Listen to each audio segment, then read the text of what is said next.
الحمد لله نعبده ونستعينه ونستغفره ونؤمن به ونتوكل عليه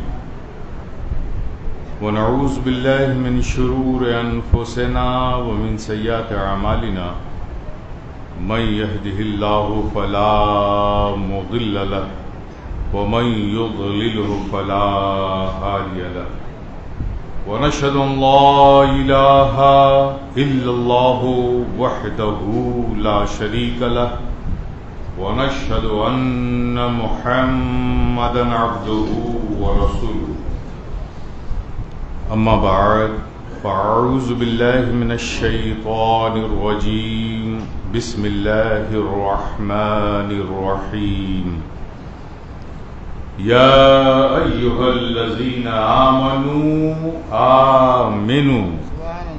صدق الله مولانا العظيم وصدق رسوله النبي الكريم ونحن على ذلك لمن الشاهدين والشاكرين والحمد لله رب العالمين.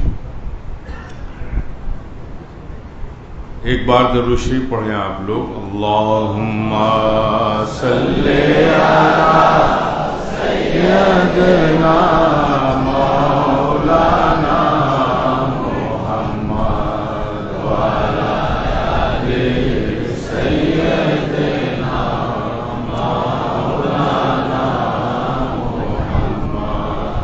اللہم صلی علی سیدنا مولانا محمد وعلی آل سیدنا مولانا محمد. اللہم صلی علی سیدنا مولانا محمد وعلی آل سیدنا مولانا محمد. سبحان اللہ.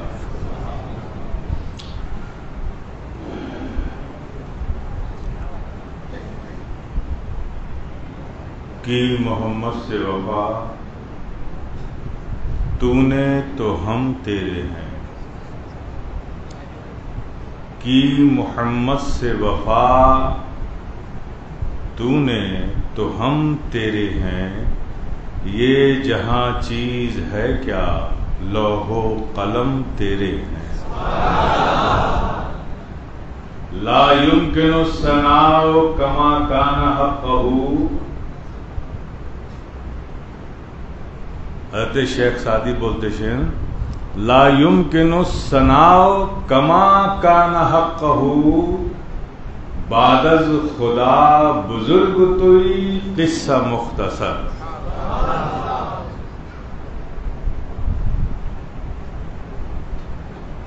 شیخ سعدی نے فرمایا, شیخ سعدی بولتے ہیں اے آقا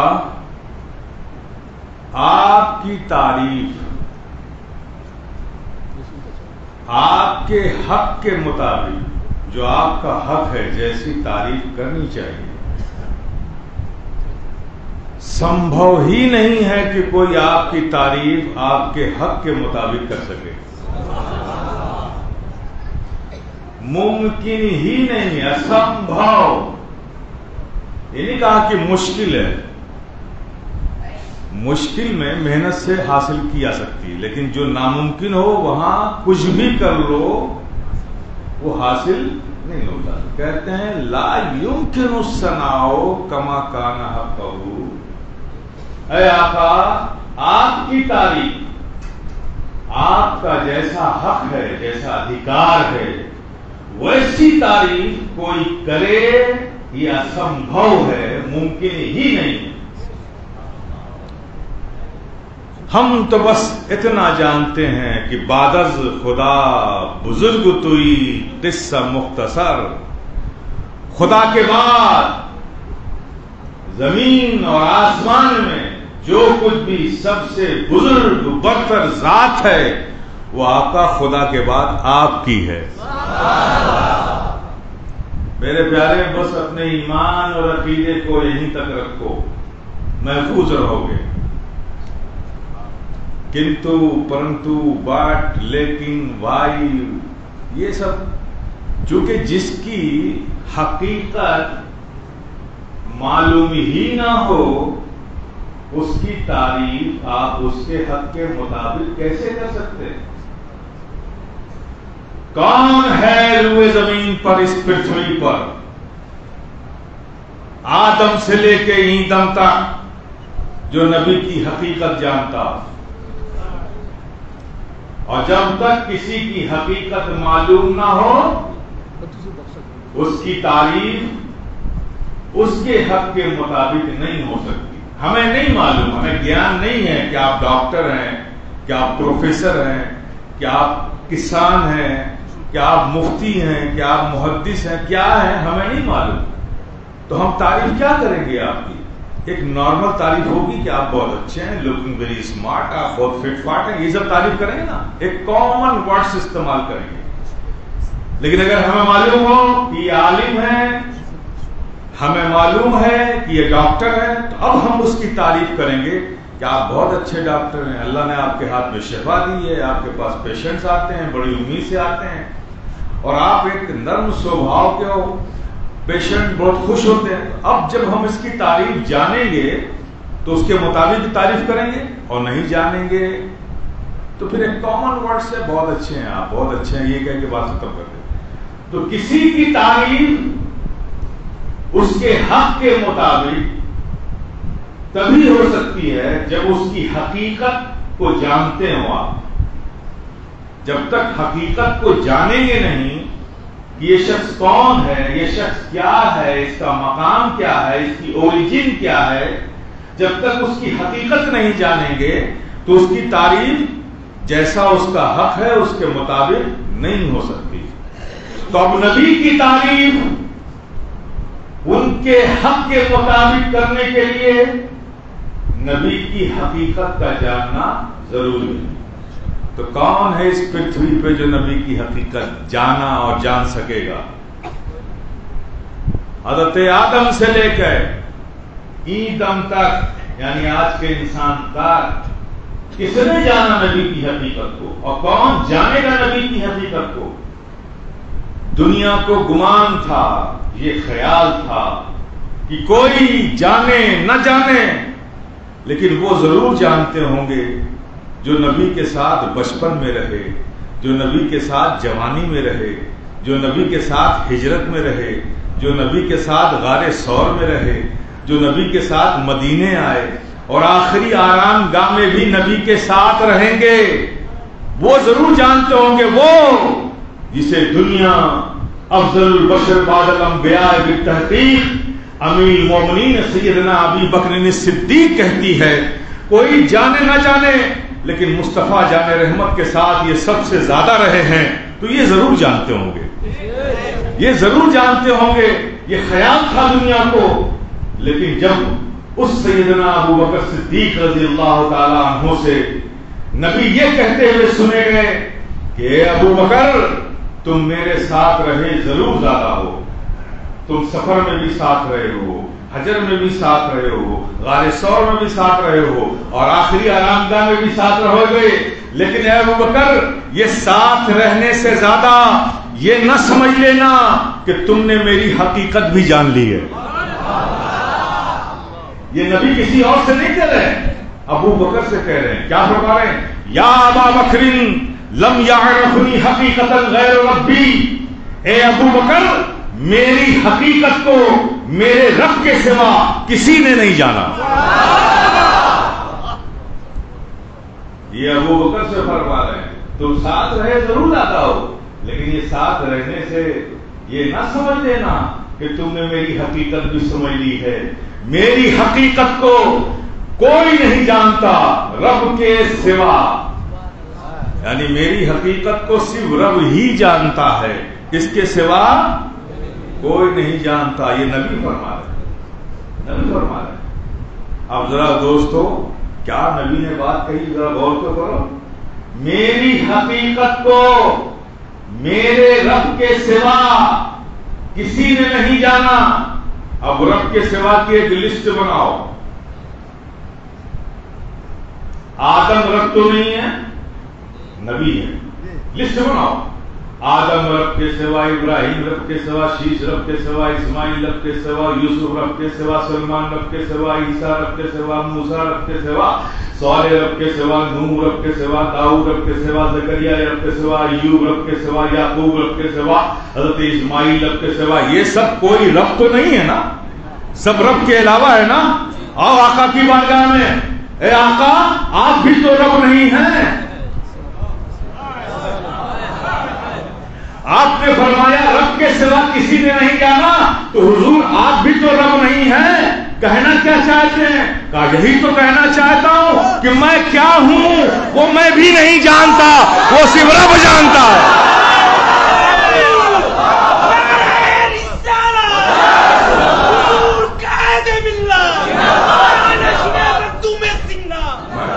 ٹائم بیٹا کم ہے, سن. آقا فرما رہے ہیں کہ میں کیا ہوں وہ میں بھی نہیں جانتا, وہ صرف رب جانتا ہے. تو جس کی حقیقت کو صرف رب جانے, اس کی تعریف کوئی اس کے حق کے مطابق کیسے کر سکتا ہے؟ حق کے مطابق تعریف کرنے کے لیے حقیقت کا جاننا ضروری ہے. حقیقت کا جاننا ضروری ہے میرے پیارے. بحمدہ تعالی رب کا فضل و احسان ہے. جتنے بھی اہل سنت و جماعت ہیں, جتنے بھی پیرانی طریقت سے وابستہ حضرات ہیں, اہل سلسلہ ہیں, ہمارا یہی عقیدہ تھا, یہی عقیدہ ہے, یہی عقیدہ رہے گا کہ بعد از خدا بزرگ توئی قصہ مختصر. ہم نبی کی تعریف جتنی کر سکتے ہیں کریں گے, لیکن اس میں کنتو پرنتو بٹ لیکن نہیں لگا سکتے, اس لیے کہ ہم نبی کی حقیقت کو نہیں جانتے. اب آپ سمجھیے, نبی کی حقیقت اللہ اکبر, ہم آپ کیا جانیں گے؟ نبی کی حقیقت تو وہ نہ جانے جس نے دنیا میں آنے کے بعد آنکھ کھولی, خانہ کعبہ میں پیدا ہوئے لیکن کعبے کو نہیں دیکھا, آنکھ بند کر کے رکھا. کعبے میں پیدا ہوئے, آنکھ بند رکھا, کعبے کو نہیں دیکھا. شور ہو گیا مکے میں کہ عبد المطلب ابو طالب کے گھر ایک ایسا بیٹا پیدا ہوا ہے جو آنکھوں سے اندھا ہے. سارے لوگوں میں مشہور ہو گیا. سب آئے, عرب کے رسم و رواج کے مطابق بچے کو گود میں اٹھایا, پیار کیا, پھر آگے دے دیا, آئے پیار کیا, آگے دے دیا. نبی رحمت صلی اللہ تعالی علیہ وسلم بھی تشریف لے گئے, سب سے بعد میں گئے. جب سب مبارکباد دے کے چلے گئے, لیکن افسوس کا بھی اظہار کرتے جا رہے تھے کہ ابو طالب کے گھر ایک بیٹا پیدا ہوا لیکن آنکھوں سے معذور ہے, وہ اندھا ہے, آنکھ ہی نہیں کھولتا. تو مبارکباد بھی دے رہے تھے اور افسوس کا اظہار بھی کر رہے تھے. سب آئے, پھر نبی آئے, نبی نے گودوں میں اٹھایا مولا علی کو. جیسے ہی علی کو گود میں لیا, علی نے آنکھیں کھول دی. اے علی, اب تک آنکھ بند تھی, نبی نے لیا تو آنکھ کھول دی. کہا انتظار تھا کہ کعبے کو بعد میں دیکھوں گا اور جانے کعبہ کو پہلے دیکھوں گا. پہلے جانے کعبہ کو دیکھ لوں پھر کعبہ دیکھوں گا. نبی نے گود میں لیا, علی نے آنکھیں کھول دی. علی نے آنکھیں کھول دی. نبی نے ان کو آنکھ کھولتا دیکھا تو مسکرا پڑے. نو ریمارک, کوئی ریمارک نبی نے نہیں دیا, بس مسکرا پڑے. اس مسکراہٹ میں بڑی حکمت تھی, اس مسکراہٹ میں بہت حکمت تھی. یہ علی میرا ہاتھ ملا تھا کہ جسے ہم نے, وہ تو بڑا بینا ہے, ہم تو ظاہر کو دیکھنے والے ہیں, وہ اتنا بڑا آنکھ رکھنے والا ہے کہ وہ باطن کو دیکھ لیتا ہے. تبھی تو اس نے پہچانا کہ یہ نبی کی گود ہے. ورنہ جو بچہ ابھی پیدا ہوا ہو کیا اس کے اندر کوئی سینس ہوتا ہے کیا؟ تو ظاہر ہے کہ یہ ظاہری عقل ظاہری آنکھ سے اس نے نبی کو نہیں دیکھا، انہوں نے اپنے دل کی آنکھوں سے دیکھا نبی کو. یہ دست کرم کسی اور کا نہیں، مصطفیٰ جان رحمت کا ہے. ایسے علی، ایسے مولا علی، ان سے نبی فرماتے ہیں جو زندگی بھر نبی کی شفقتوں میں رہے، جو ایمان لانے والوں میں بچوں میں سب سے پہلے ایمان لائے، جو نبی کے ساتھ سائے کی طرح لگے رہے، جو پوری زندگی نبی کی صحبت میں، تربیت میں، نبی کے سائے کرم میں گزارا.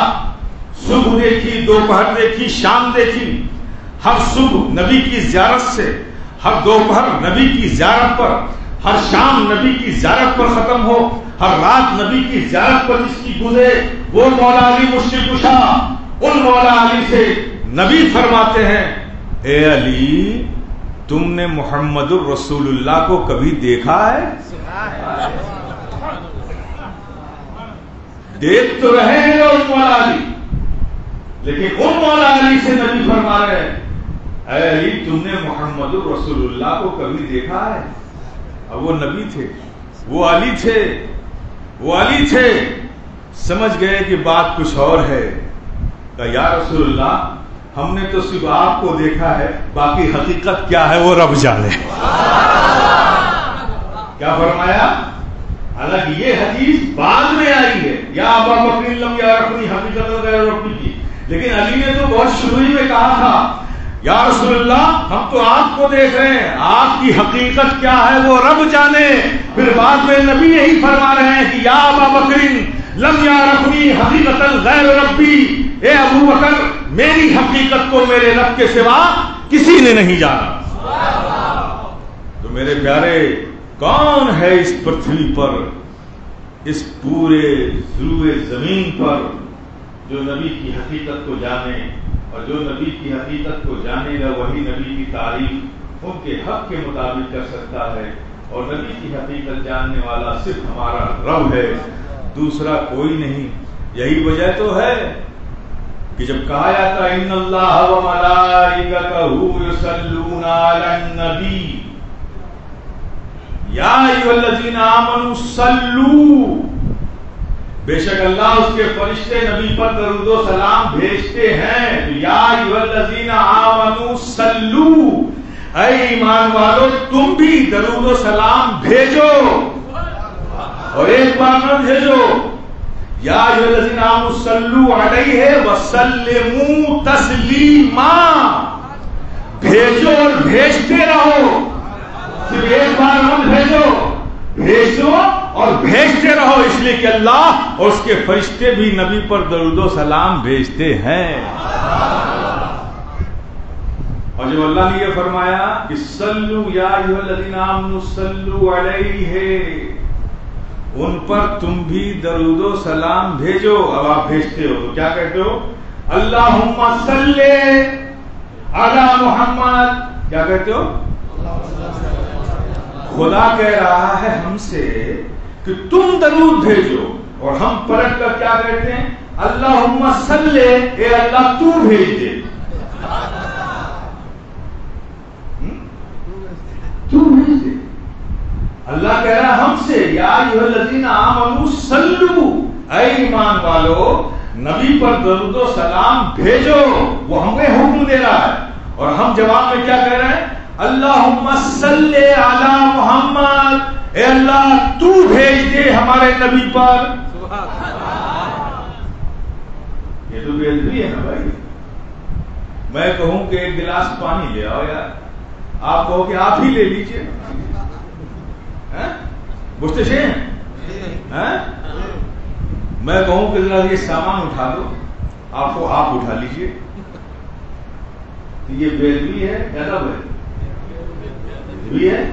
اور ہم یہی کہہ رہے ہیں اللہم صلی علی محمد وعلی آلہ صلی علی محمد، کہہ رہے ہیں نا کہ اللہ تو بھیج دے. کیوں کیوں کیوں کہتے ہیں ہم ایسا؟ اس لیے کہتے ہیں کہ اے مولا ہم انسان ہیں، خطاؤں سے بھرے ہوئے ہیں، ہماری زبانوں میں وہ پاکیزگی نہیں، ہمارے فکر میں وہ پاکیزگی نہیں، ہمارے الفاظ اس لائق نہیں ہیں، ان کی حیثیت یہ نہیں ہے کہ تیرے محبوب کی بارگاہ میں ڈائریکٹ پہنچے، اس لیے کہ ہم تیرے محبوب کی حقیقت و شان کو جانتے نہیں ہیں، لیکن مولا تو جانتا ہے، تو جانتا ہے، تو اس لیے اے مولا ہم تیری بارگاہ میں بھیجتے ہیں، اب اس میں جو کچھ بھی کمی رہ گئی ہو تو اپنے محبوب کی شایان شان اسے بنا کر ہمارے آقا کی بارگاہ میں پہنچا دے، ہمارے آقا کی بارگاہ میں پہنچا دے۔ میرے پیارے، آج کے اس الحادی دور میں یاد رکھو، جس قدر نبی سے تمہاری محبت مضبوط ہوگی اتنا ہی تمہارا ایمان مضبوط ہوگا، ایمان مضبوط ہوگا۔ ہمارے ایمان کی مضبوطی کا انحصار رسول سے محبت پر ہے، اور یہ محبت کمزور پڑ گئی تو ایمان کمزور پڑ جائے گا۔ آج سارے حملے اسی محبت پر ہو رہے ہیں، وحدانیت پر کوئی ایشو نہیں، فرائض پر کوئی اختلاف نہیں، کوئی کچھ نہیں بولتا، واجبات پر سب کو اتفاق۔ جب نبی کی عظمت اور نبی کی محبت کی بات آتی ہے تو وہاں کنتو پرنتو بٹ لیکن لوگ نکالنے لگتے ہیں۔ تو میرے پیارے، یہ کنتو پرنتو بٹ کے جال میں، جنجال میں، اس شیطان کے کھیل میں پھنسنا نہیں۔ کوئی کنتو پرنتو بٹ لیکن نبی کی شان میں کرے، کہا سن تو کنتو اور پرنتو اور بٹ اور لیکن کیا کہتا ہے؟ ہم صرف اتنا جانتے ہیں کہ خدا کے بعد زمین و آسمان میں، سارے عالم میں اگر کوئی ذات سب سے بڑی ذات ہے خدا کے بعد تو وہ ہمارے آقا کی ذات ہے۔ یہ جواب دے دو گے نا تو ابلیس بھی ہوگا تو لوٹ جائے گا، لیکن اگر اس جال میں پھنسے تو پھنستے چلے جاؤ گے۔ اللہ کا شکر ہے کہ ہم سب صاحب ایمان ہیں، صاحب ہو گئے۔ چلیے اب نماز پڑھ لیتے ہیں، پھر انشاءاللہ تعالی اللہ پاک ہم سب کو اسی ایمان، اسی عقیدے، اسی عقیدت پر، اسی محبت پر قائم رکھے اور اسی پر ہمارا خاتمہ فرمائے۔ وآخر دعوانا الحمدللہ۔